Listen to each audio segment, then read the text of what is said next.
Jalan Moans, and welcome to Angry Time. Today, I'm angry. Why? Some people say it's because I don't know the keyboard shortcut for copy and paste. But mostly I'm angry about Earth's gravity. Yes, the gravity of our planet. This good-for-nothing force that is keeping us down. Now let me be clear on what we're talking about here.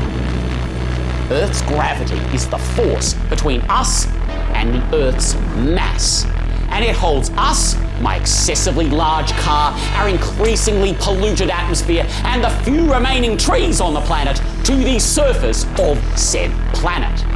Now, some might say this is a good thing, keeping our planet together. But here's the problem. I want to go into space. I want to orbit the Earth, visit the moon, bring back some moon rocks, travel to the outer planets. And not just me, I've had hundreds of people tweet me to say they'd like to send me into outer space or even throw me into the sun. Well, if only I could. Maybe I'd finally get some peace. But I can't. Why not? Well, first of all, I don't own a rocket. Second of all, owning a rocket is quite expensive. But thirdly, and most importantly, it costs a lot to launch a rocket into space. And that's what I'm angry about today. Launching into space is expensive because of gravity. Leaving the surface of the planet means we need to accelerate hard enough to overcome gravity. Not only that, we have to get up enough speed to get into orbit. This needs a powerful rocket. And these are incredibly expensive to build. Why? Well, I don't know. So today, we're going to hear from an expert.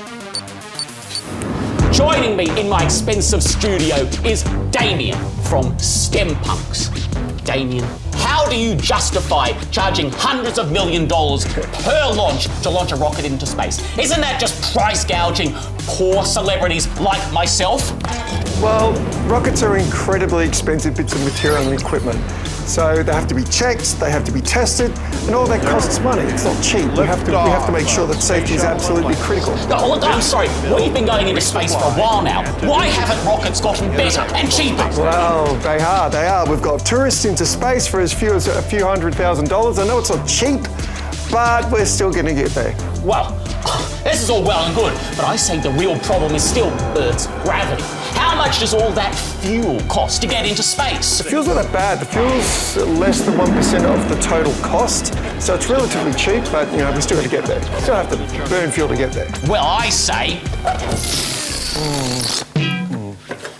if gravity were lower, not only would getting into space be easier, we could have all sorts of other amazing adventures. What are you and your scientist friends doing to reduce the gravity of planet Earth? No, we can't reduce gravity on Earth. That doesn't make any sense at all. Oh, that's your answer to everything, isn't it? I don't make sense. Well, I say it's my right as a boomer not to make sense. Why doesn't Earth have the gravity of Saturn's moon Titan? With its low gravity and thick atmosphere, we could literally strap wings to our back and flap our arms to fly. This is what we're missing out on due to your narrow-minded approach to physics. Yeah.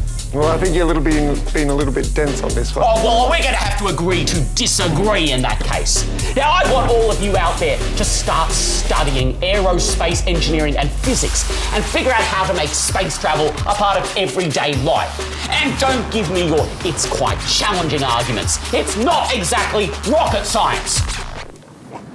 Until next time, this is Jalan Moans and Damien from STEM Punks saying, stay angry!